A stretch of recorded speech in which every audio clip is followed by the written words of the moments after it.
हमने आज गृह मंत्री जी को और भारत के माननीय नरेंद्र मोदी जी को ज्ञापन दिया है। हाँ। और हमने उनसे यही मांग रखी है कि सर हमारे साथ दिल्ली सरकार करने जा रही है अन्याय। हमको 31 मार्च 2024 को निकाला जा रहा है और आप इस मामले में हस्तक्षेप करें, क्योंकि दिल्ली में कहीं ना कहीं आपकी भी सरकार है एलजी के माध्यम से।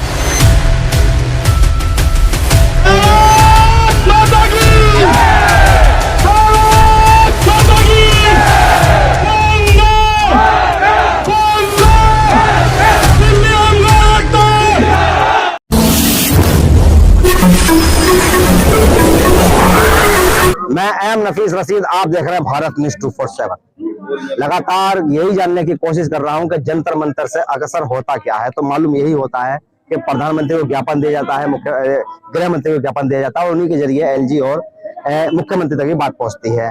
और यही होमगार्डों ने किया भी है। बड़ी संख्या के अंदर आकर आप विजुअल देखिएगा कि पूरे जंतर मंतर को आज होमगार्डों ने अपनी टोपियों से और अपने पैरों से भर दिया है। यहाँ पर होमगार्डों की टोपियां दिखाई दे रही हैं और होमगार्डों के पैर दिखाई दे रहे हैं, यानी कि पूरी तरह से झकाझक भर दिया इसको। अब इसके साथ में कुछ सवाल और भी खड़े हो जाते हैं कि ऐसा होमगार्डों ने किया क्यों है। लगातार 1 महीने से दिखा रहा हूँ कि भारत न्यूज 247 के माध्यम से कि होमगार्ड चाहते क्या है।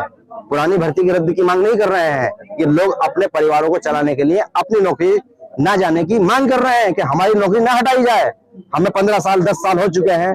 इसी कड़ी को मैं थोड़ा सा आगे बढ़ाना चाहूंगा। मेरे साथ में है रोहित गौतम। रोहित, आपने ज्ञापन दिया है, किसको ज्ञापन दिया है आपने? हमने आज गृह मंत्री जी को और भारत के माननीय नरेंद्र मोदी जी को ज्ञापन दिया है। हाँ। और हमने उनसे यही मांग रखी है कि सर हमारे साथ दिल्ली सरकार करने जा रही है अन्याय। हमको 31 मार्च 2024 को निकाला जा रहा है और आप इस मामले में हस्तक्षेप करें, क्योंकि दिल्ली में कहीं ना कहीं आपकी भी सरकार है एलजी के माध्यम से। आप चाहें तो इस मामले में हस्तक्षेप करके हमें बेरोजगार होने से बता सकते हैं। रोहित, हम थोड़ा और भी जानना चाहते हैं, थोड़े संक्षेप में जानकारी मिल जाए तो अच्छा रहेगा। हमारे दर्शक देख रहे हैं और आपके होमगार्ड भी देख रहे हैं कि आपको बताया जा रहा है कि आप लोग धड़ों में बढ़ गए हैं। एक धड़ा अलग चल रहा है, दूसरा धड़ा अलग चल रहा है। कहाँ तक ये सच है? देखिए, धड़ों में हम नहीं बटे हैं, हम सब एक है। हम सब एक है, हम सबकी डिमांड एक है, हम सबकी मांग एक है और हम सबकी सोच भी एक है। हम धड़ों में नहीं बटे हैं। बस हुआ क्या है कि जो कुछ लोग जो सरकार से बात करते करते थक गए, उनको कहीं ना कहीं ऐसा लगा कि सरकार हमारी कहीं नहीं सुन रही है, क्योंकि हमने करीब 10.5 लाख ज्ञापन भेजे हैं केजरीवाल जी को। तो उन लोगों की उम्मीदें टूट चुकी थी, टूट गई है मान के चलो। तो उन्होंने अपना रुख कोर्ट की साइड में करा है, क्योंकि भारत में एक न्यायपालिका भी है जो इसकी भूमिका हमारे भारत में बहुत अच्छी है।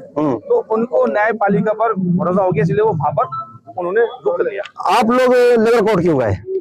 देखिए, लेबर कोर्ट हम इसलिए गए हैं कि हमें बताया गया था कि हम लेबर है, प्रिंटर नहीं है। अच्छा, मजदूर बता दिया आपको? मजदूर बता दिया। वो लोग गए हैं, मैंने उन लोगों से, वो मैं नहीं गया हूँ, वो वही विजय नाम के पीसी हमारे वो गए हैं।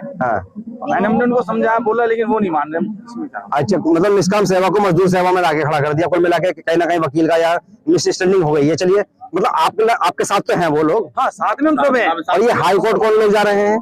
हाई कोर्ट हमारी ही एक टीम है, हमारी एक टीम का एक धड़ा है जो कहता है कि हम लेबर नहीं है, हम तो वॉलंटियर हैं। हम लेबर कोर्ट में क्यों जाएं? तो वो सीधे हाई कोर्ट में गए। वो गए हैं या नहीं गए, इस चीज का कंफर्म। तो हाई कोर्ट से तो स्टे लेने की बात होती है ना, कि भाई स्टे लेकर आप लोगों की जो 31 मार्च को आखिरी डेट बताई जा रही है उसको रद्द कर दिया जाए। हाँ, वो इसलिए गए हैं कि आने वाली जो भर्ती है उसको रद्द कर दिया जाए, क्योंकि हमने सरकार से कई बार बोला, लेकिन सरकार हमारी नहीं सुन रही है। तो जज साहब आप हमारी सुन लें। हाँ, यानी कि सरकार ने जज सही बात। इसका फिर अब बात आई है रोड से कोर्ट, यानी कि कोर्ट से रोड तक की। तो क्या रोड का जिम्मेदारी आपने संभाली है? देखिए, जिम्मेदारी हमने सबने एक दूसरे की करी हुई है, संभाली हुई है। ऐसा नहीं है वो कोर्ट में तो वहां मेरी कोई जिम्मेदारी नहीं है, मैं रोड पर तो उनकी यहाँ पर कोई जिम्मेदारी नहीं है। जिम्मेदारी सबकी है, क्योंकि सबकी भागीदारी, सबकी जिम्मेदारी है, क्योंकि हम सिर्फ अपना रोजगार बचाना चाहते हैं।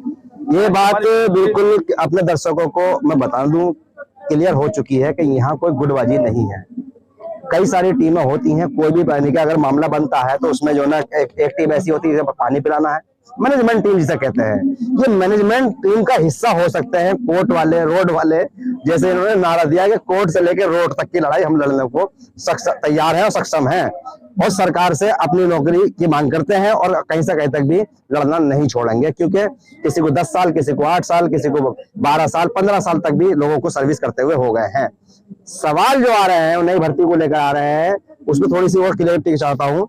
रोहित, एक बात निकल के ये आ रही है कि किसी ने कह दिया मेरे कान में आई लव यू, मैं मान लो उनने प्यार कर लिया मुझसे। नहीं नहीं, ऐसा नहीं होता है? ऐसा नहीं होता। तो किसने कहा है आपसे कि आपको निकाला जा रहा है? हमारे पास सबूत है हुआ है कि 31 मार्च को हमारे पास कोई लेटर है आपके पास? लेटर है हमारे पास। किसने लेटर जारी किया है? वो दिल्ली सरकार ने किया है। दिल्ली सरकार ने उस लेटर में साफ लिखा है 31 मार्च 2024 या मुख्यमंत्री सचिव ने किया है, मुख्यमंत्री ने किया है, डीजी ने किया है, किसने किया है साहब? मुख्यमंत्री ने किया है। मुख्यमंत्री अरविंद केजरीवाल ने किया है। बिल्कुल, क्योंकि फाइल पे तो उन्हीं के साइन होते हैं ना। हाँ। हालांकि उस नोटिफिकेशन पर चीफ सेक्रेटरी के साइन है। हाँ। लेकिन चीफ सेक्रेटरी मुख्यमंत्री से पूछ के तो करेगा साइन। वो तो मैं मानता हूँ बिल्कुल। तो चीफ सेक्रेटरी से आप लोगों ने मिलने की कोशिश की कि भाई तुमने साइन क्यों किया हमें बिना नोटिफिकेशन दिए? हाँ, हमने कई बार मिलने की कोशिश करी लेकिन वो मिलते नहीं। और डीजी क्या कह रहे हैं आपके? डीजी साहब ने तो ये बोला है कि गवर्नमेंट की साइड से आया कि जल्द से जल्द भर्ती करी जाए। अच्छा, नई भर्ती की जाए और आपको हटाया जाए? हमको हटाया जाए। जिस तरह पहले हमेशा रिन्यूअल होता है 5 साल में या 1 साल की जो प्रक्रिया है आप लोगों की, जी। तो उसमें ये बात निकल के नहीं आई कि आप सिर्फ रिन्यू कीजिए, अब नए का क्या मतलब है?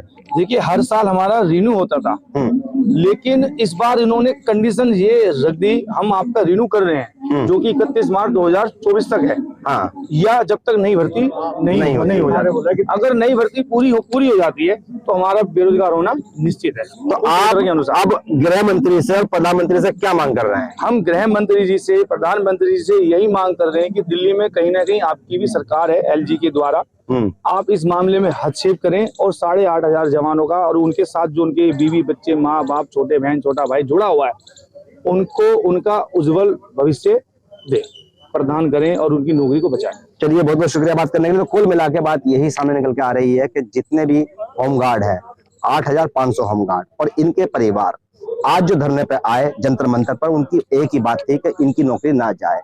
और हाँ, ये मैं बार बार कह रहा हूं कि नई भर्ती का विरोध नहीं है, नई भर्ती का विरोध नहीं है, पर विरोध यह हो रहा है कि अगर इनको रद्द करोगे तो नई भर्ती का विरोध करेंगे ये, और कोर्ट से लेकर रोड तक लड़ेंगे ये। तो साफ बात यही है कि जो सिस्टम में बैठे लोग हैं वो कैसे इस प्रक्रिया को दुरुस्त करते हैं जिससे कि पुराने वाले ना हटें और नए वाले आ जाएं। इसी तरह से जूनियर और सीनियर का ताना बाना बना रहेगा और हम लोगों को राहत मिल जाएगी। मैं हम लोगों में कह रहा हूं, जनता को राहत मिल जाएगी, क्योंकि जनता को बड़ी जरूरत है होमगार्ड की।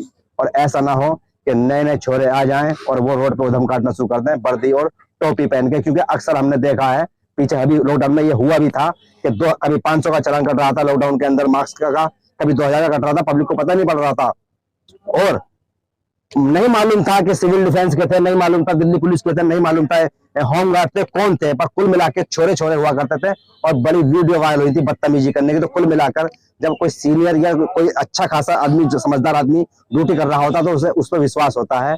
इसलिए जरूरी है समाज को कि इनकी सर्विस मिलती रहे, यही मेरा कहना है। बाकी सिस्टम में बैठे लोग जो है वो तय कर लें कि भाई हाँ होना क्या है। 31 मार्च नजदीक है, आगे देखते हैं। भारत न्यूज़ 247 के माध्यम से दिखाने की कोशिश करता रहूंगा क्या क्या होता है। मैं एम नफीस रशीद, आप देख रहे थे भारत न्यूज़ 247।